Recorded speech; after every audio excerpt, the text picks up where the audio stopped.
2019 ದೂರವಾಣಿಯ ಆಡಿಯೋ ಸೋರಿಕೆ ಪ್ರಕರಣಕ್ಕೆ ಟ್ವಿಸ್ಟ್ ಸಿಕ್ಕಿದೆ. ಎಡಿಜಿಪಿ ಅಲೋಕ್ ಕುಮಾರ್ ವಿರುದ್ಧ ತನಿಖೆಗೆ ಸಿಎಟಿ ತಡೆಯೊಡ್ಡಿದೆ. ಸರ್ಕಾರ ಆದೇಶಿಸಿದಂಥ ಇಲಾಖಾ ತನಿಖೆಗೆ ಸಿಎಟಿ ತಡೆ ಕೊಟ್ಟಿದೆ. ಸೋರಿಕೆಯಲ್ಲಿ ಪುರಾವೆಗಳಿಲ್ಲ ಅಂತ ಸಿಬಿಐ ಬಿ ರಿಪೋರ್ಟ್ ಕೊಟ್ಟಿದೆ. ತನಿಖೆಗೆ ಕೇಂದ್ರೀಯ ಆಡಳಿತ ನ್ಯಾಯಮಂಡಳಿ ತಡೆಯೊಡ್ಡಿದೆ. ಸೊ ಅಲೋಕ್ ಕುಮಾರ್ಗೆ ಇದು ಬಿಗ್ ರಿಲೀಫ್. ಎಡಿಜಿಪಿ ಅಲೋಕ್ ಕುಮಾರ್ಗೆ ಸರ್ಕಾರ ಮುಂಬಡ್ತಿ ನೀಡಿರಲಿಲ್ಲ. 6 ವರ್ಷದ ಹಿಂದಿನ ಈ ಕೇಸನ್ನು ಕೆದಕಿ ಸರ್ಕಾರ ತನಿಖೆಗೆ ಆದೇಶ ನೀಡಿತ್ತು.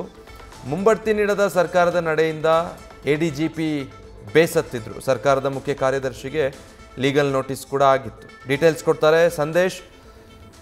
ಈಗ ಈ ದೂರವಾಣಿ ಆಡಿಯೋ ಸೋರಿಕೆ ಪ್ರಕರಣಕ್ಕೆ ಸಂಬಂಧಪಟ್ಟ ಹಾಗೆ ಈಗ ತಡೆಯಾಜ್ಞೆ ಬಂದಿರೋದ್ರ ಬಗ್ಗೆ ಏನು ಮಾಹಿತಿ ಲಭ್ಯ ಆಗ್ತಾ ಇದೆ?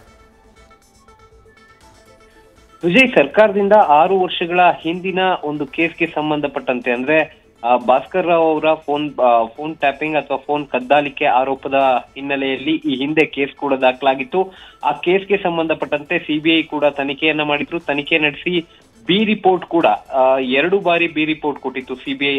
ಸಿಬಿಐ ಒಂದು ಪ್ರಕರಣಕ್ಕೆ ಸಂಬಂಧಪಟ್ಟಂತೆ 2 ಬಾರಿ ಬಿ ರಿಪೋರ್ಟ್ ನೀಡಿದಂತಹ ಒಂದು ಕೇಸ್ಗೆ ಸಂಬಂಧಪಟ್ಟಂತೆ ಈಗ ಅಲೋಕ್ ಕುಮಾರ್ ಅವ್ರಿಗೆ ಈ ಒಂದು ಮುಂಬಡ್ತಿ ಸಂದರ್ಭದಲ್ಲಿ ಈಗ ಸರ್ಕಾರ ಒಂದು ನೋಟಿಸ್ ಅನ್ನು ನೀಡಿದೆ. ಆ ನೋಟಿಸ್ಗೆ ರಿಪ್ಲೈ ಆಗಿ ಸದ್ಯ ಅಲೋಕ್ ಕುಮಾರ್ ಅವರು ಕೂಡ ಈಗಾಗಲೇ ಏನು ನೋಟಿಸ್ ಅನ್ನು ನೀಡಿದಂತ ಸಂದರ್ಭದಲ್ಲಿ ಅಲೋಕ್ ಕುಮಾರ್ ಅವ್ರಿಗೆ ಯಾಕೆ ನಿಮ್ಗೆ ಈ ಒಂದು ಪ್ರಕರಣಕ್ಕೆ ಸಂಬಂಧಪಟ್ಟಂತೆ ಡಿಪಾರ್ಟ್ಮೆಂಟಲ್ ಎನ್ಕ್ವೈರಿ ಅಂದ್ರೆ ಈ ಒಂದು ತನಿಖೆಯನ್ನ ಮಾಡಬಾರ್ದು ಅಂತ ಹೇಳಿ ಪ್ರಶ್ನೆ ಮಾಡಿ ಒಂದು ನೋಟಿಸ್ ಅನ್ನ ಸರ್ವ್ ಮಾಡಲಾಗಿತ್ತು.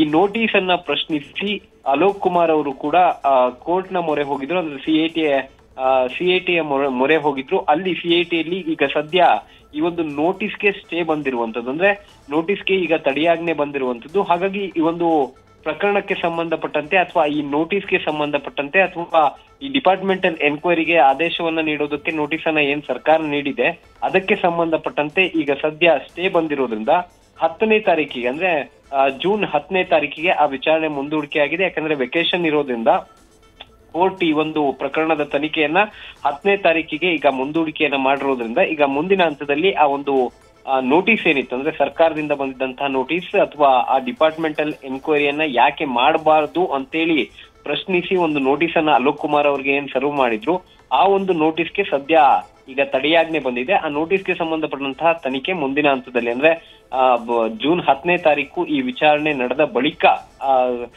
ಕೋರ್ಟ್ನ ಆದೇಶದ ಮೇರೆಗೆ ಏನಾಗುತ್ತೆ ಅನ್ನೋದನ್ನ ಕಾದು ನೋಡ್ಬೇಕಾಗಿದೆ. Vijay, thank you Sandesh. News first ನಿರ್ಭೀತಿಯಿಂದ ನಿಮ್ಮ ಪರವಾಗಿ.